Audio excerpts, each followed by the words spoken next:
وصحبه ومن والاه ولا حول ولا قوة إلا بالله. اللهم اغفر لنا ولوالدينا ولمشايخنا ولمن له حق علينا وللمسلمين والمسلمات. اللهم اهدنا لما اختلف فيه من الحق بإذنك إنك تهدي من تشاء إلى صراط مستقيم.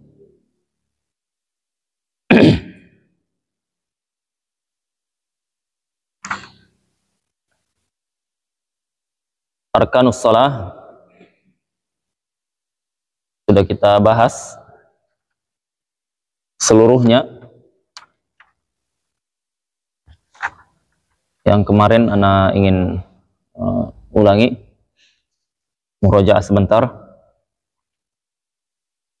Seorang ketika niat di dalam hatinya, yang wajib diniatkan ada berapa?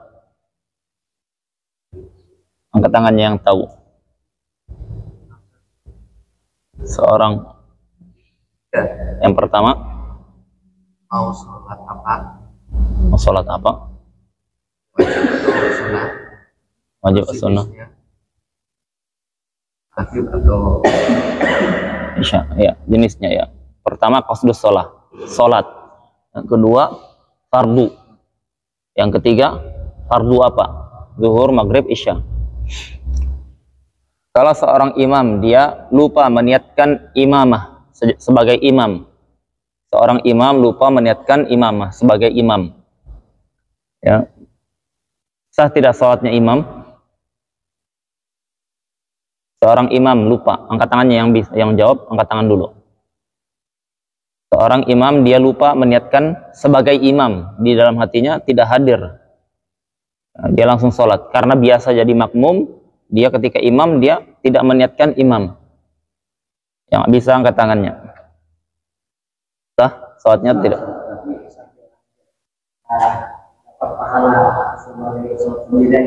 Ahsan. Sah tapi tidak dapat pahala jamaah. Ya. Kalau makmum dia lupa meniatkan makmum atau lupa meniatkan jamaah, sah tidak sholatnya makmum? Yang bisa angkat tangannya.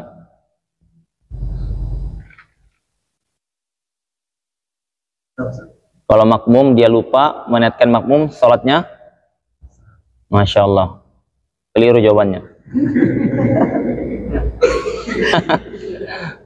Ya, Kakak Saban dibantu. Jawabannya apa? Hah? Ya, jawabannya dua aja. Kalau bukan saya tidak sah. Jadi jawabannya tidak sah kalau dia lupa atau ragu dia sudah niatkan makmum atau belum. Kenapa? Beda. Karena imam itu tidak mengikuti siapapun. Ya, dia diikuti. Tapi makmum mengikuti salatnya imam. Nah, mengikuti salatnya imam ini harus dengan adanya niat. Ya, harus adanya niat. Ketika dia mengikuti seseorang imam tanpa dia hadirkan niat itu, maka dia melakukan hal yang tidak dibolehkan, ya, maka dia tidak sah sholatnya. Beda dengan imam, ya, tidak sah sholatnya makmum tadi. Tapi kalau dia meniatkan ingin qasar sholat, apa harus ketika takbiratul ihram hadir niat itu, atau boleh di rakaat kedua atau ketiga? wajib? Kalau qasar wajib takbiratul ihram, Masya Allah. Kalau dia mau niat jamak, kalau jamak dia boleh meskipun di akhir sholat, ya, sebelum salam dia niatkan, boleh. Baik. Kalau seorang yang dia sholat kemudian dia sujudnya seperti ini, ya, perhatikan sujudnya seperti ini, sah atau tidak sujudnya ini? Ya, seperti ini sah tidak? Ya, kalau seperti ini, ya, tidak. Begini ya.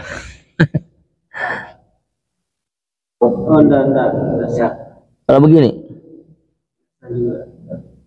Sah atau tidak? Hah? Tidak sah. Ya, tidak sah. Kenapa? Karena ada hadis Nabi Sallallahu Alaihi Wasallam. Nabi SAW mengatakan, "Umirtu an asjuda ala sab'ati a'zum." Aku diperintahkan Allah untuk sujud di atas tujuh tulang.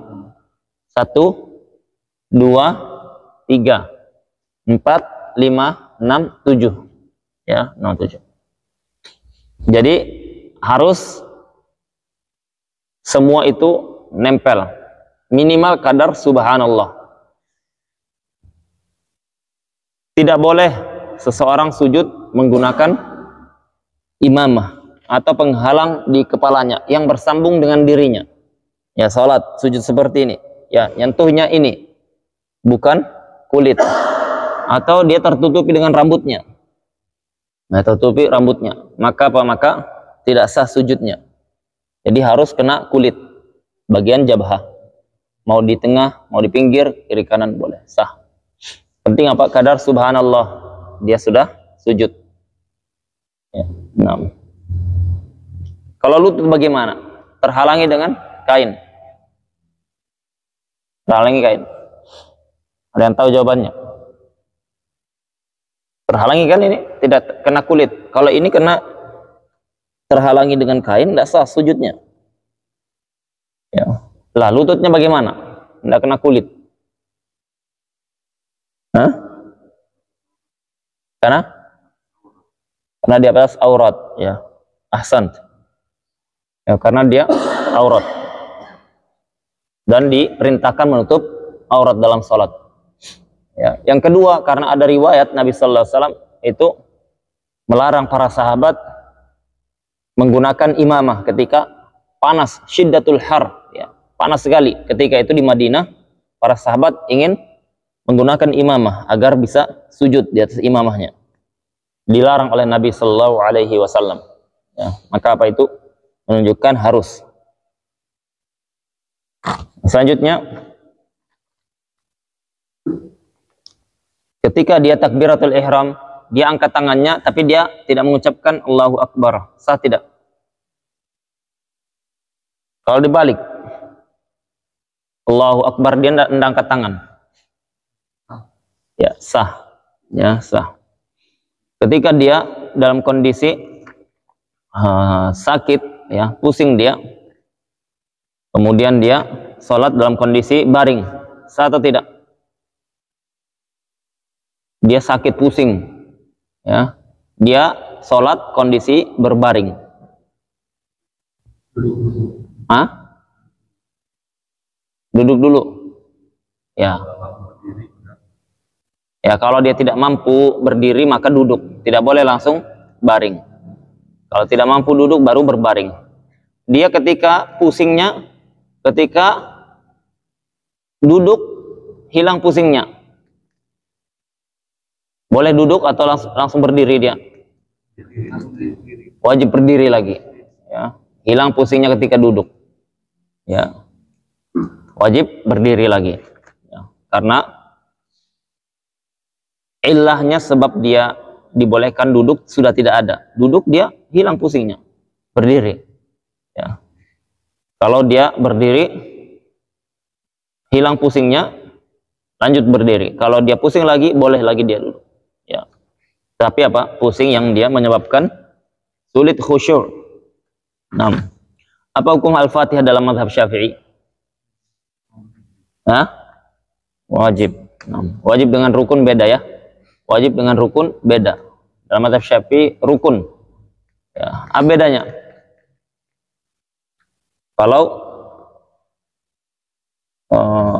Kalau rukun dia wajib didatangkan, harus didatangkan dan tidak sah ibadah kecuali ada rukun tersebut. Dia tidak ada istilah wajib dalam mazhab Syafi'i dalam masalah salat. Rukun salat wajib, salat wajib tidak masuk. Wajib tidak ada istilahnya dalam masalah salat. Yang ada arkan as-shalah, rukun salat.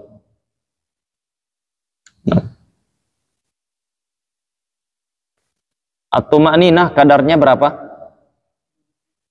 Kadar subhanallah. Baik, ketika kita datang masbuk atau imam sudah posisi ruku'. Imam posisi ruku', kita datang.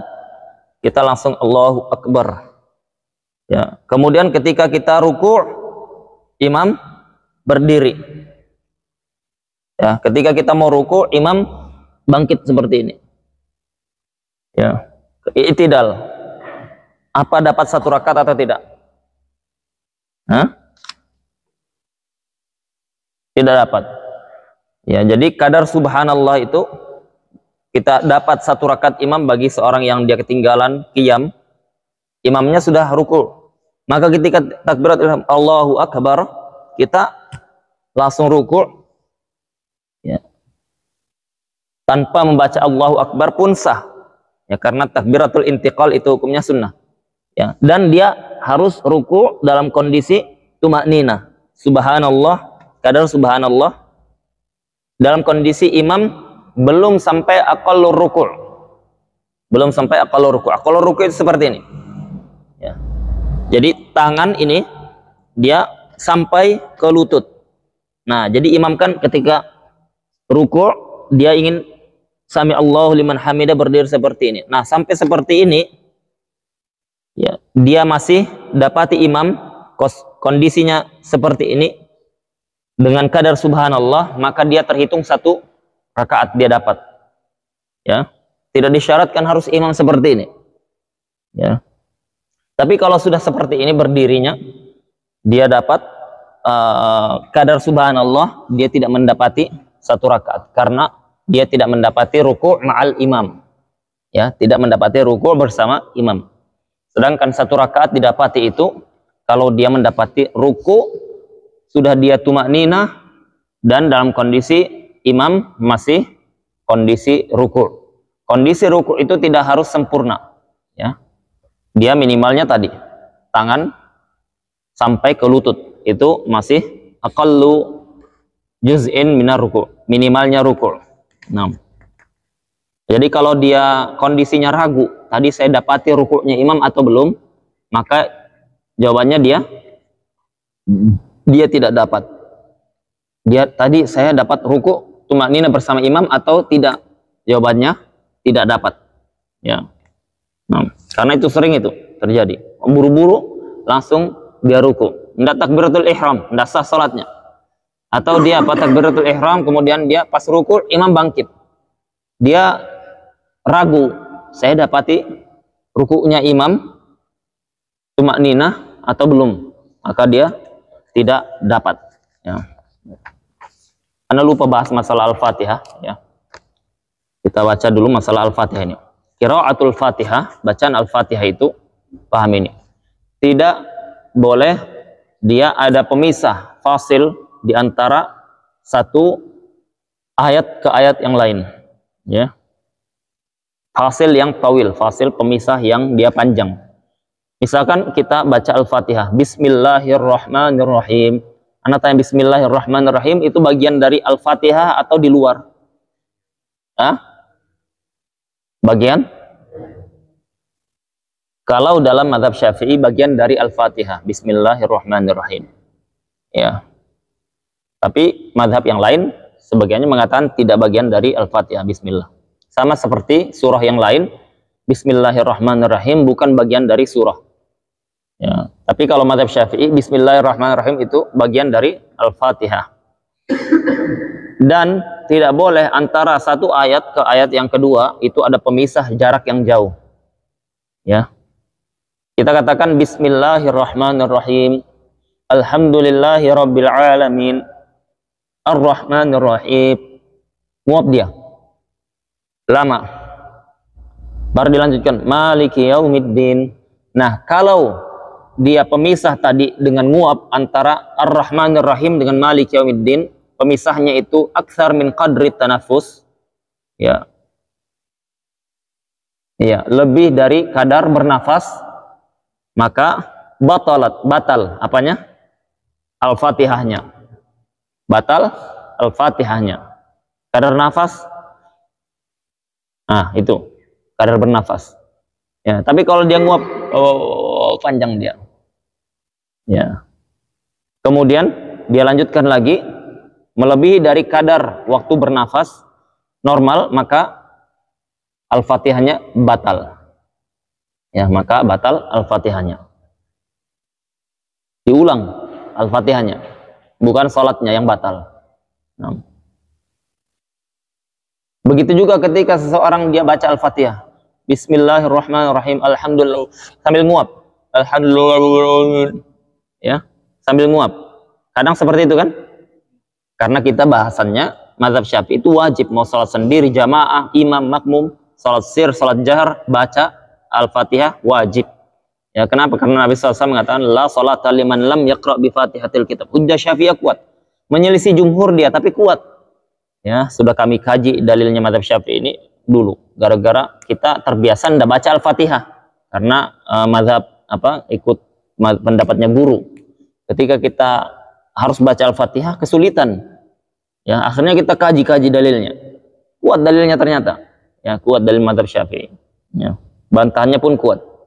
Al-muhim, ketika ulama berselisih, ya ini kalau dari masyayikh kita, ketika ulama berselisih dalam bab ibadah, muamalah, pernikahan dan seterusnya, maka pilih madhab yang semua madhab sepakat bahwasanya itu sah. Ya, itu kaidah umum bagi orang yang tidak paham bagaimana bicara dalil. Kalau ulama berselisih, yang satu mengatakan sah, yang satu tidak sah, ya, maka pilih pendapat yang semua ulama sepakat sah. Ya. Contohnya dalam bab ini, dalam masalah bacaan Al-Fatihah ketika sholat jahriyah, ya, ketika sholat jahar, maghrib, subuh, isya, ya, mazhab Syafi'i mengatakan tidak baca tidak sah, jumhur mengatakan tidak baca sah. Nah, kalau kita ikuti jumhur, boleh tidak boleh, ya. Tetapi dalam mazhab Syafi'i itu tidak sah sholat itu.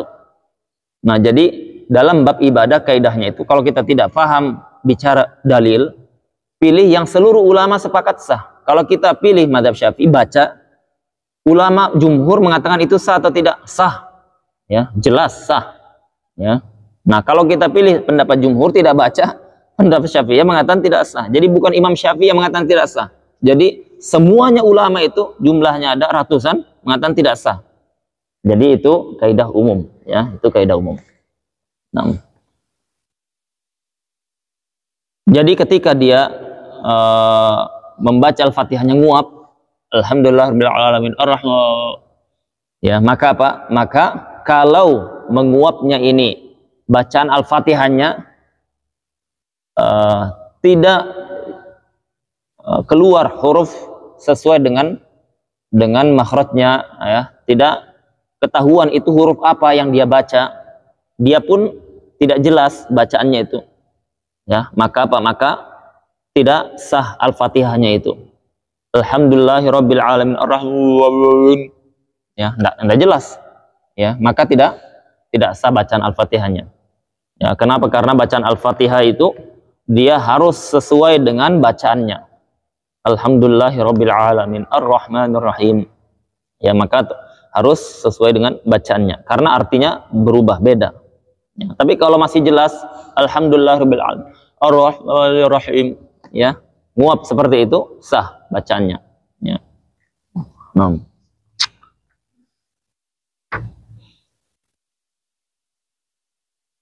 kita lanjutkan.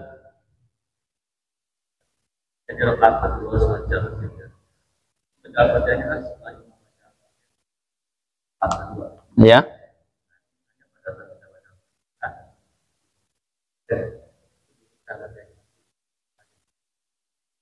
Jadi kita baru Al-Fatihah. Ya.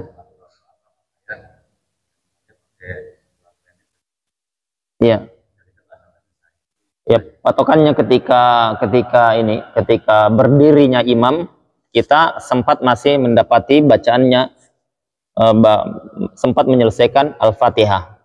Kalau imam berdiri, baca Al-Fatihah itu dari awal berdiri, takbiratul ihram, Allahu Akbar, ya. Bacaan Al-Fatihah sampai waladhdallin, ya. Amin tidak dihitung.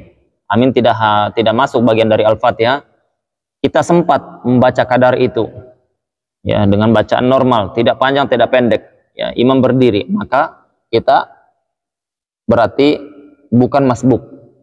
Kalau bukan masbuk, tidak ada uzur membaca Al-Fatihah ditinggalkan, tetap dibaca. Meskipun imam ruku', kita tetap membaca. Ya, jadi patokannya kita mendapati waktu membaca Al-Fatihah, posisi imam qiyam berdiri. Ya, dari takbiratul ihram itu kita dapati waktu untuk membaca Al-Fatihah. Jadi ketika imam bacanya surat pendek, dia selesai baca Al-Fatihah, kita baca Al-Fatihah setelahnya. Ya, karena memang tempatnya setelah imam membaca Al-Fatihah baru kita baca Al-Fatihah. Baca dia surah, dia bilang alif lam mim Allahu akbar, ya. Kita tidak sempat baca Al-Fatihah itu, ya. Tapi dari berdiri sampai dia alif lam mim itu sempat. Kalau kita baca Al-Fatihah, maka kita dianggap sempat membaca Al-Fatihah. Lanjutkan bacaan Al-Fatihah meskipun imam rukul, ya. Imam i'tidal, lanjutkan bacaan, lanjutkan, ya. Imam apalagi sujud, lanjutkan. Julus baina sajadatain, sudah berapa ini?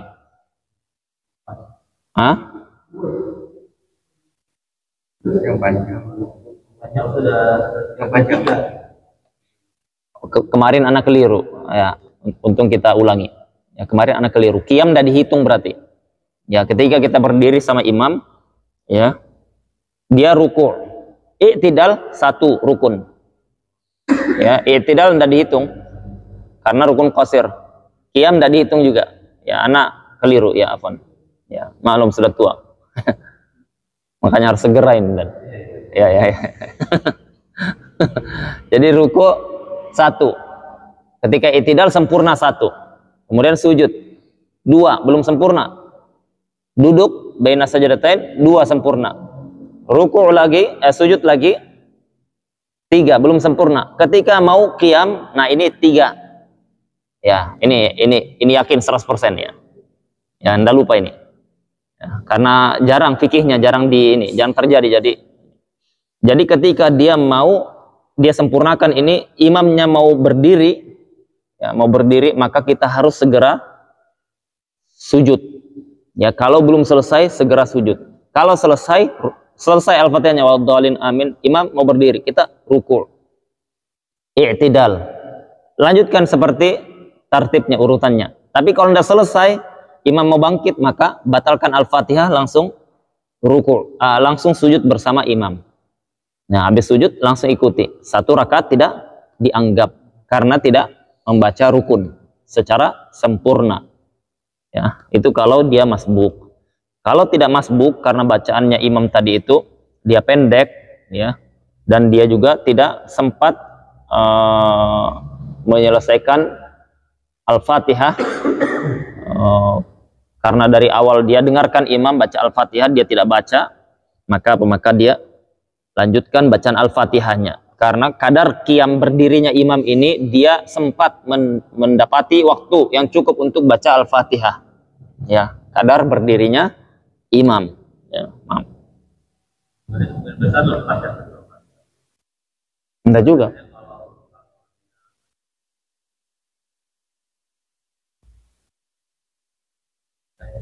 Ya, kan dia bisa menyelesaikan Al-Fatihah ketika ruku', i'tidal, dia sempat menyelesaikan Al-Fatihah itu. Ya, tidak sempat ini kalau imamnya sudah sujud yang kedua mau bangkit, dia tidak dapat ini. Kalau misalkan dia lanjutkan, imam bangkit. Kalau dia lanjutkan, imam bangkit, maka dia batal sholatnya si makmum. Ya, makanya dia dilarang melakukan itu. Dia langsung sujud untuk menghindari batalnya sholat. Dia langsung sujud karena sudah ditinggal 3 rakaat atau 3 rukun panjang, ya. Ruku 1, sujud 2, sujud yang kedua 3, ya. Tergambar, ya. Kalau dia bangkit, dia belum juga selesai baca Al-Fatihah, belum mutaba'atul imam, mengikuti imam, maka ini tidak diberi uzur sudah, maka batal sholatnya, ya, batal sholatnya. Jadi ketika dia tidak juga sujud, maka pilihannya satu. Dia niat berpisah diri dari imam. Dia hadirkan niat berpisah diri dari imam, dia sudah baca seperti biasa. Ya, berarti dia sudah salat sendiri hitungannya. Tapi kalau tidak dilakukannya juga, imam berdiri, maka batal salatnya dia. Ya, pilihannya dia sujud ikuti imam dan dia tinggal 1 rakaat, tidak dihitung. Ada pertanyaan? Kalau Al-Fatihah dia selesai kan, posisi imam sujud, tapi memang khawatir imam udah mau berdiri, jadi langsung ikut sujud, itu dapat menyelesaikan 1 Al-Fatihah. Sudah selesai. Selesai 1 Al-Fatihah, tapi karena khawatir imam mau berdiri langsung sujud, ya ikut tinggal. Oh enggak? Oh enggak sah. Enggak sah ya? Enggak sah. Dia harus sholatnya, kalau selesai Al-Fatihahnya dia ruku, i'tidal, ya sah dia sholatnya kalau seperti itu. Kalau dia sudah selesai baru langsung ruku, baru langsung sujud, tidak sah dia. Karena dia tidak melakukan rukun. Apa? Ini ruku, i'tidal, rukun semua itu. Dia pada ruku yang berdiri itu sah. Iya. Iya. Itu diberikan uzur dia untuk menyelesaikan rukun, ya. Nah. Artinya apa? Artinya begini. Dalam mazhab Syafi'i ini bukan sangat serius mereka masalah Al-Fatihah ini.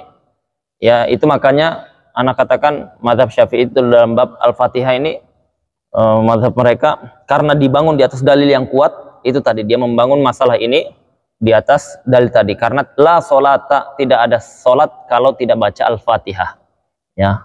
Kalau dalam bahasa usul fikih, metode memahami dalil, la sholata, tidak ada salat liman lam yaqra, bagi liman. Man ini itu bentuk umum, man siapapun, artinya kalau dalam bahasa Indonesia siapapun, artinya salat sendiri, jamaah, makmum, imam, salat jahar, sir, itu semuanya tidak salat, tidak dianggap salatnya. Mereka mentakdirkan tidak sah salatnya. Nah, tidak mengikuti bacaan Al-Fatihah. Bisa juga seperti itu, ya. Ya, bisa juga. Ya, itu dibolehkan juga seperti itu. Tapi yang afdol setelah amin dia baca Al-Fatihah, itu yang afdol.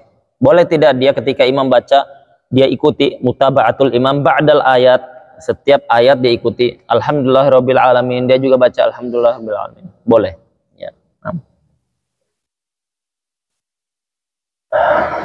Kalau tidak ada pertanyaan kita lanjutkan. Jadi qiraatul Fatihah war ruku' dan ruku'. Kalau yang niat itu kadang kan kalau ada yang ragu-ragu itu terus membatalkan, terus lagi kan ada, itu berarti itu bukan termasuk was-was ya? Kita atau takdir kita atur dari kamu itu loh, biasanya kan ada nah, ini kan ragu-ragu itu loh. Ya, itu ada 2 kondisi. Ada yang dia was-was, ada yang memang ragu, ada was-was yang dia diberikan uzur. Ya, ada was-was tidak diberikan uzur, ada was-was yang dia diberikan uzur. Was-was yang dia tidak diberikan uzur itu dia setiap saat seperti itu. Ya, setiap sholat dia sudah baca atau sudah hadir niat itu, tapi merasa was-was. Ya. Dan dia bisa ninggalkan. Ini tidak diberikan uzur. Ya, orang seperti itu dia kita katakan sholat meskipun tidak hadir niat di hatimu, sholat sah. Ya, karena apa? Was-was. Ya, dia was-was. Anak ketemu di banyak itu, kalau di Tarim juga ada sebagian seperti itu. Allah, kita terganggu di kiri kanannya. Ya, jadi kalau sudah seperti itu, ya akhi karim, syuf, perhatikan, sholatuka sahih, sholatmu sah meskipun tidak hadir niat. Ya, oh gitu. Allahu Akbar. Niat. Karena sebenarnya dia hadir tapi was-was. Ya, tapi biasanya seperti itu karena gagal paham juga. Gagal paham. Salat niat hadir niat itu sangat hadir. Antum ketika ditanya, antum angkat tangan tadi, takbiratul ihram, antum apa yang terbetik di benak pikiran antum? Ya mau salat apa? ya sholat zuhur. Ya, berarti sudah dia hadir niatnya. Sesimpel itu, enggak kayak orang harus kurut-kurut dahinya, ya enggak, ya. Nah, tapi kalau dia memang ditanya takbiratul ihram tadi ngapain? Nggak tahu juga saya ngapain. Nah, itu kan jarang orang seperti itu, ya kan? Jarang orang, nggak tahu saya ngapain tadi. Ya, 6. Jadi sesimpel itu. Yang kedua, yang dia diberikan uzur. Diberikan uzur ini kalau memang dia tidak bisa menghilangkan itu, nggak bisa dia. Al-Imam Ibn Hajar memberikan uzur. Ya, Imam Ibn Hajar memberikan uzur. Imam Ar-Ramli tidak diberikan uzur. Dia harus ulangi niatnya. Ya, yang ketiga memang syak, ragu. Sudah sholat di rakaat kedua. Tadi saya fardu zuhur atau asar ini ya.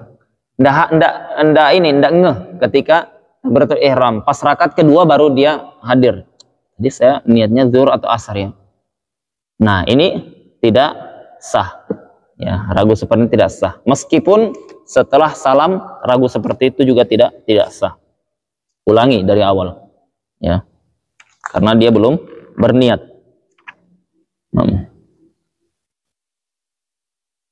Ya, fadhil.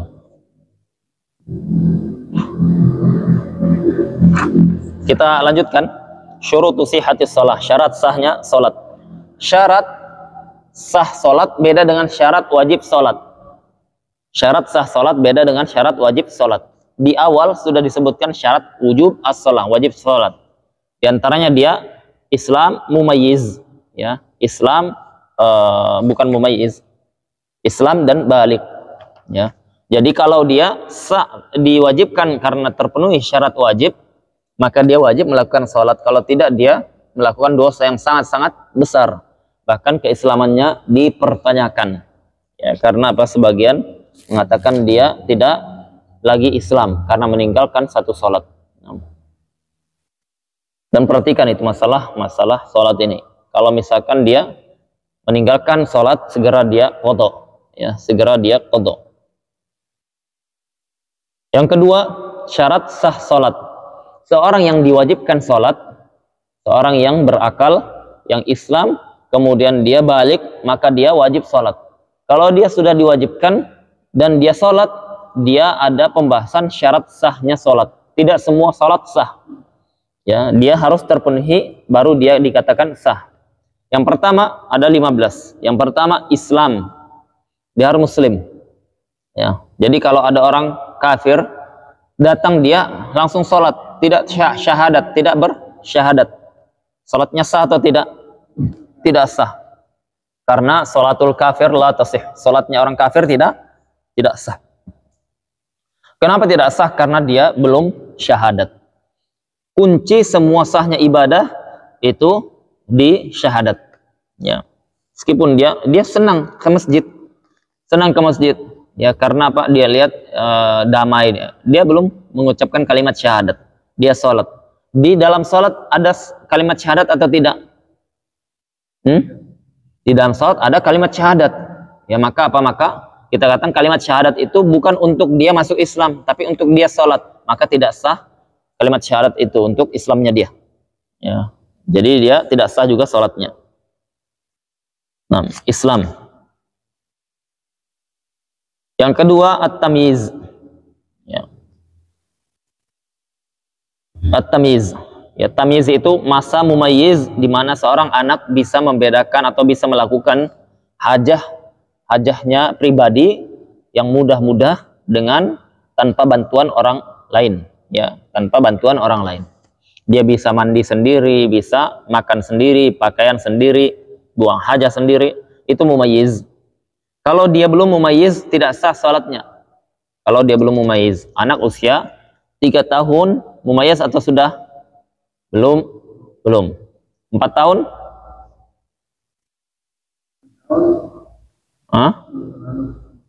Ya, ada yang bisa, ada yang belum. Ya, jadi patokannya bukan usia. Patokannya dia bisa melakukan hajahnya sendiri. Ya, ada yang 5 tahun baru bisa sendiri. Nah, itu dia mumayyiz. Kalau sudah salat mumayyiz, sah salatnya. Nah, kalau belum, ya. Dan ini ada fikih dalam masalah bab salat jamaah. Kalau anak dia sudah mumayyiz, kemudian dia datang dia saf terdepan, tidak boleh dipindah dia. Tidak boleh dipindah. Karena apa? Itu haknya. Nabi SAW mengatakan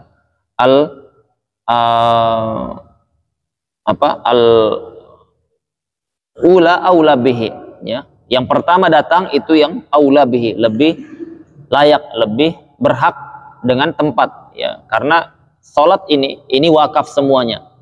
Meskipun pembangun masjid ini dia bilang, pokoknya saya mau di saf pertama di belakang imam. Jangan ada yang tempati. Tidak sah itu, tidak berlaku itu. Meskipun dia yang bangun 100%. Ya, karena ini sudah wakaf, berpindah ke Allah. Tidak ada haknya untuk mengatur-ngatur hak Allah Subhanahu wa taala, hak sesama musallin, sesama ahli salat. Nah, kan sebagian kalau di pesantren, kalau di umum tidak ada. Kalau di pesantren itu saking semangatnya saf pertama itu datang dia taruhnya dulu pecinya situ atau imamahnya, ya, atau buku. Baru dia pergi sebentar selesaikan hajah, mandi atau misalnya. Jadi kita mau datang, ada pecinya siapa sih ini? Di couplingnya itu tidak boleh, ya. Itu tidak boleh. Ya. Iya, itu pernah di Tarim sana. Kalau orang-orang di sana kan semangat ambil saf pertama. Jadi banyak itu imamah, sorban-sorban itu. Dilihat Syekh Ali Bukir, ini punya siapa? Ini sebagian orang Syekh, dia balik dulu baru dia kembali lagi nanti, biar kita ndak bisa di saf pertama. Dikumpulkan semua itu dibuang dan Syekh dibuang, katanya. Ini dari mana orang-orang ini? Ya akhirnya mereka ndak ada lagi yang seperti itu. Ya kalau mau duduk di situ sudah saf pertama duduk. Kecuali ada hajah sebentar balik lagi dia. Nah itu dia jangan diambil tempatnya. Nah, itu masuk gosap. Ya kalau ada sudah orang duduk, dia duduk di situ salat Jumat misalkan di saf pertama, karena ada keutamaan salat di awal saf, apalagi hari Jumat di dekat imam, ya, dekat imam, ambil yang kanan, ya, itu ada keutamaannya. Maka ketika dia keluar untuk sebentar buang air kecil misalkan atau wudhu lagi, maka tidak boleh diambil tempatnya. Ya, kalau kita ambil, kita tahu itu tempatnya, itu masuk gosap. Ya, gosap itu istila'u bi ghairi haq, ya, istila'u mengambil hak yang bukan haknya, ya, itu masuk gosap. Nah, gosap itu tidak boleh, masuknya dosa besar dia, masuk dosa besar. Nah.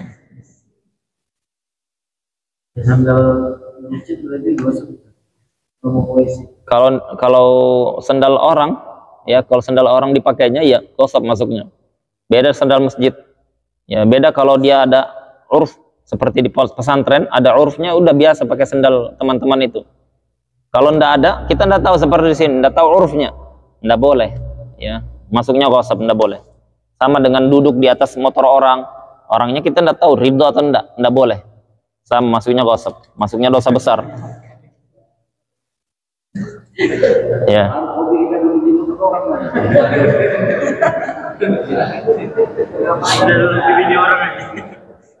Orang Indonesia iya kah? Ya. Kadang ada orang yang nggak tahu kan, menggerutu di hatinya. Ya sudah saya cuci, duduk lagi dia, kotorinya motor saya, ya kan? Ya. Karena nggak tahu maka dia berlaku hukum asal, tidak boleh. Karena itu hak orang. Ya. Jadi dalam Islam mengambil hak bukan ngambil milik. Dia nggak ngambil untuk miliki kan, duduk di situ. Dia cuma ngambil haknya orang lain. Itu tidak boleh, dijaga. Apalagi mengambil milik, ya, lebih-lebih lagi. Ya, kalau ini lagi korupsi, ya. Nah, makanya muridnya Imam Abu Hanifah yaitu Muhammad Ibnul Hasan Syaibani, ya, Afwan, Qadhi Abu Yusuf atau Muhammad Ibnul Hasan, ana lupa salah satunya. Ya. Jadi beliau ditanya, limadza, kenapa engkau lam taktub kitaban fil wara' fiz zuhud? Kenapa engkau tidak tulis kitab dalam masalah zuhud, dalam masalah wara', ya, zuhud seingat anak. Maka dia katakan, qad allaftu kitaban fil fiqh. Saya sudah buat tulis kitab dalam masalah fikih. Jawabannya itu. Jadi ditanya zuhud, dia jawabannya fikih, ya.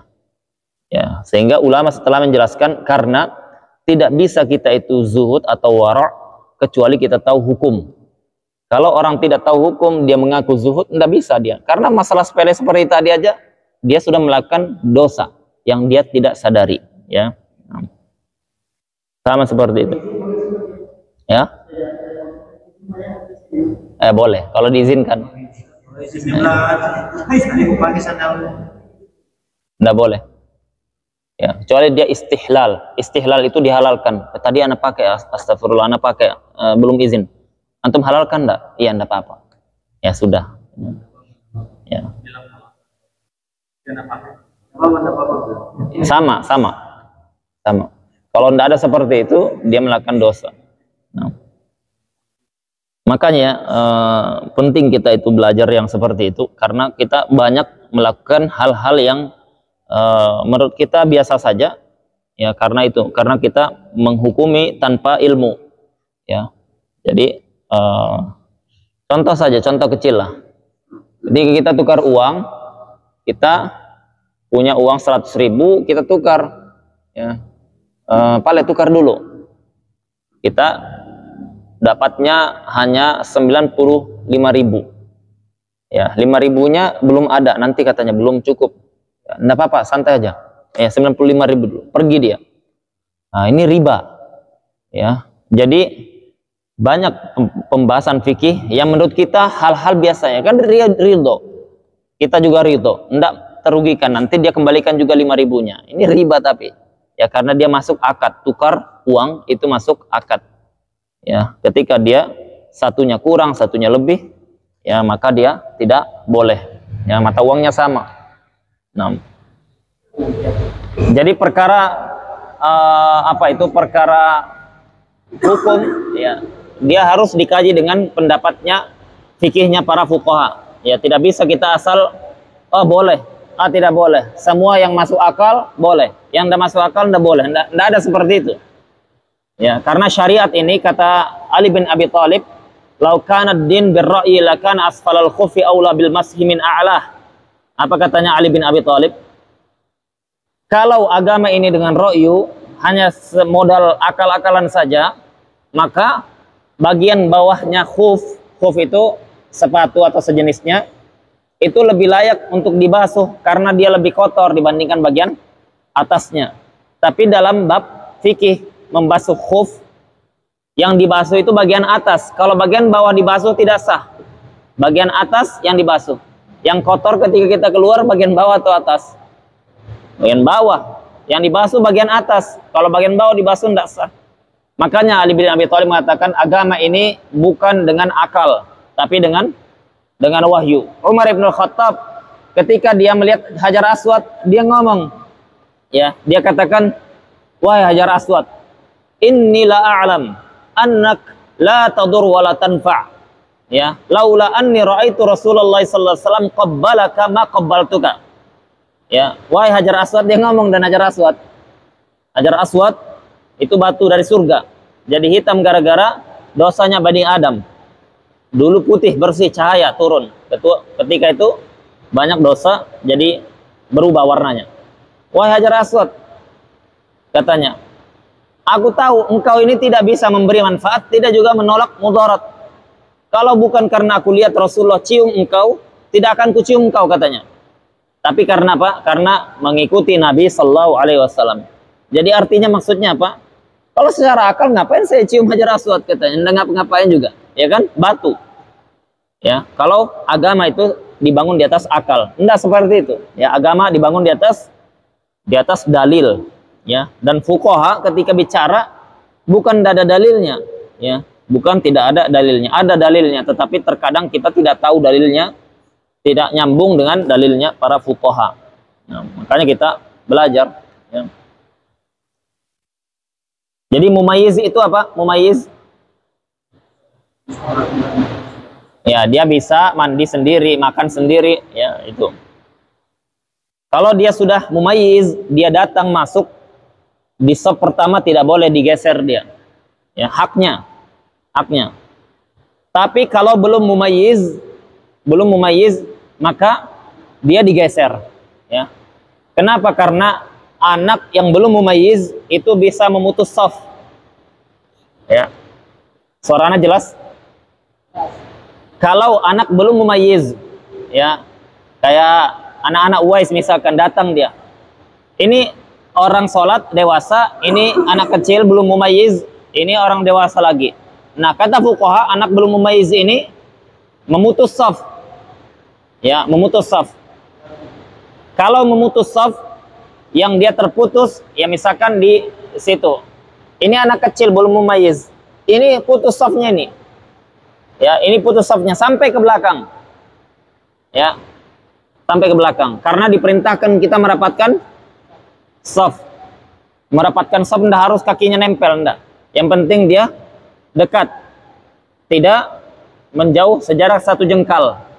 Ya, 1 jengkal. Kalau jaraknya ini kaki lagi. Jauhnya 1 jengkal. Ini putus shafnya. Tidak dapat pahala berjamaah untuk bershaf tadi. Nah, ya kalau ada uzur boleh. Ya. Jadi kalau dia ada anak yang belum mumayyiz, dia pindah di belakang, ya, karena dia memutus shaf. Ya, kalau dia memutus shaf, konsekuensinya dia tidak mendapatkan sunnah berjamaah ketika merapatkan shaf. Bukan semua dari A sampai Z tidak dapat pahala jamaah, bukan itu. Bukan maksudnya dia dapat pahala sendiri, bukan. Tetapi maksudnya ada pahala berjamaah itu banyak pahalanya. Ya, pahala melakukan sunnah A, sunnah B, sunnah C, sunnah D. Nah, sunnah merapatkan shaf dia tidak dapat. Ya, itu kalau ada anak yang tidak mumayyiz di antara shaf orang-orang yang mumayyiz. Nah. Jadi anak kecil dipindah ke belakang. Jangan juga dilarang, ya, jangan juga dilarang ke masjid. Ya. Nah, itu karena Nabi SAW anaknya ke masjid, cucunya Hasan Hussein ke masjid. Nabi SAW tidak larang, tapi apa? Diajak agar dia tidak mengganggu orang sholat. Ya. Kalau anak itu mengganggu, kebiasaannya mengganggu, jangan dibawa. Ya. Kapan dibawa? Kalau sudah mumayyiz. Kalau sudah mumayyiz, dibawa. Kalau dia belum mumayyiz, mengganggu, jangan dibawa. Kalau dia sudah mumayyiz, tidak mengganggu, bawa. Kalau mengganggu, jangan dibawa juga. Ya, jangan dibawa. 6. Karena ini maslahat khusus untuk mendidik anak, mengalahkan maslahat umum. Maslahat umum, orang yang sholat terganggu gara-gara ribut dia. Kok sana kemari, ditariknya jenggot imam. Ya, itu maslahat umum, orang sholat terganggu. Maka dikalahkan. Kaidahnya al-maslahatul ammah muqaddam ala maslahatil khassah. Ya, maslahat umum dikedepankan dari maslahat khusus. Ya, anak saya ingin ajari dia daripada di rumah terus. Dia di rumah enggak ngaji, enggak sholat, main aja, main online. Mending saya bawa ke masjid. Iya, tapi mengganggu, Pak. Ah, enggak ada, ini bukan masjidmu. Nah, yang seperti ini sudah jangan terlalu didebati. Udah. Ya. Nah.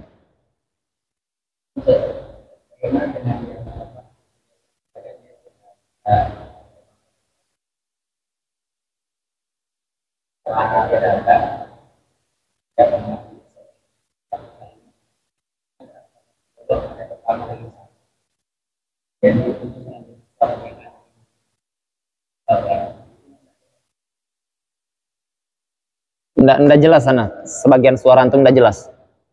Ini bapak berapa yang kita maksud? Yang ada satu nama bahwa anak bisa. Jadi apa? Tidak bapak itu. Dan setelah kita kembali apa lain-lain. Oh. Kebiasaan itu ada lain. Ya.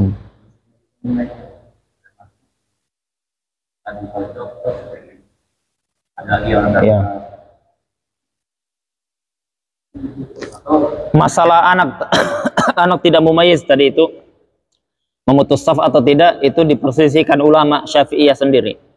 Ya, ulama berselisih. Ya, sampai pun masalah tadi yang antum tanya itu masuk diperselisihkan karena anak yang tidak mumayyiz ini apakah dia memutus shaf atau tidak. Seperti kalau kita berjarak jauh melebihi 1 jengkal. Itu ulama Syafi'iyah berselisih. Ya, ada mengatakan memutus, ada yang tidak. Kondisi seperti itu pun sama. Nah, wallahu alam. Tapi ini ya, tapi ketika kita punya anak, ya, ketika kita sudah tahu ya konsekuensi yang seperti ini, kita didik anak kita sholat di masjid dan dia jaga adabnya. Ya, jadi yang pertama kali dipahamkan anak itu, masjid itu rumah Allah untuk ibadah. Ya, ayo nak kita ke masjid, ayo kita main di masjid. Nah, kalau sudah main, mindsetnya main dia, ya, main dia. Nah, tapi kalau sudah dia mindsetnya ini rumah Allah, nak, rumah Allah itu untuk ibadah. Ya, ibadah itu kita sholat, tidak ribut, tidak lari-lari, ya. Nah, dengan berjalannya waktu dia paham, ya. Nah, tapi jangan langsung dihardik, di marah-marahi atau enggak, jangan, karena sebagian orang seperti itu. Masjid yang tadinya jadi tempat ngumpul anak-anak ini jadi menyeramkan gara-gara ada bapak-bapak yang marah-marah, yang ini. Enggak juga seperti itu, ya. Nah, karena apa, generasi kita harus ada anak-anak itu datang ke masjid. Kita senang dia hadir di masjid. Tapi kalau dia misalkan buat onar, kita sampaikan saja. Nah, enggak apa-apa di masjid, bagus. Tapi jangan ribut. Kalau misalkan enggak ribut, kami kasih permen, kasih uang 1.000. Ya seperti itu caranya. Ya, tidak perlu dia diusir. Nah, apalagi sampai dipukul. Nah. Kadang ada anak-anak di bawah dari bapak sesinya itu. Iya. Ya itu tadi, itu masalah yang diperselisihkan ulama, apakah memutus atau tidak, ya. Kita cukupkan sampai sini. Kalau ada pertanyaan,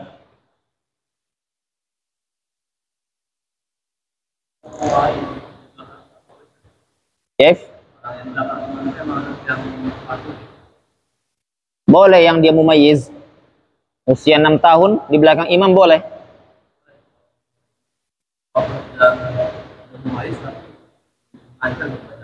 Enggak, itu lain lagi. Ya, dia mumayyiz yang dia wa'i paham. Ya, bisa menegur imam, tahu hukum sholat, ya. Tapi kalau dia dihadapkan, yang satu hafal Al-Quran 30 juz mungkin seperti Al-Fatihah dia bacanya, yang satu usia 6-7 tahun tapi paham hukum sholat, hafalannya tidak ada kecuali Al-Fatihah, lebih berhak anak itu dibandingkan yang hafid tadi, ya, bukan yang banyak hafalannya. Yang dikedepankan apa? Afqah, yang fakih. Yang fakih lebih dikedepankan daripada yang ahfad, yang hafal, ya. 6. Begitu urutannya, ya. Kenapa? Karena fakih ini pemahaman terhadap agama. Hafalan itu bukan pemahaman agama, ya. Jadi yang dikedepankan adalah yang paham terhadap agama, yang hukum sholat minimalnya dibandingkan yang hafal, ya. Itu di kitab fikih disebutkan. 6. Kalau dihadiskan disebutkan, ya ummukum aqra'ukum bi kitabillah, ya. Yang jadi imam di antara kalian itu apa? Yang aqra'ukum, yang paling banyak hafalannya, paling qari di antara kalian. Ulama Syafi'iyah mengatakan bukan maksudnya yang paling hafal, tetapi yang maksudnya adalah yang paling paham terhadap hukum Al-Quranul Karim, diantaranya hukum sholat. Kenapa? Karena para hufat, penghafal Al-Quran di zaman Nabi Sallallahu Alaihi Wasallam semuanya fuqaha, beda dengan sekarang, ya, beda dengan sekarang.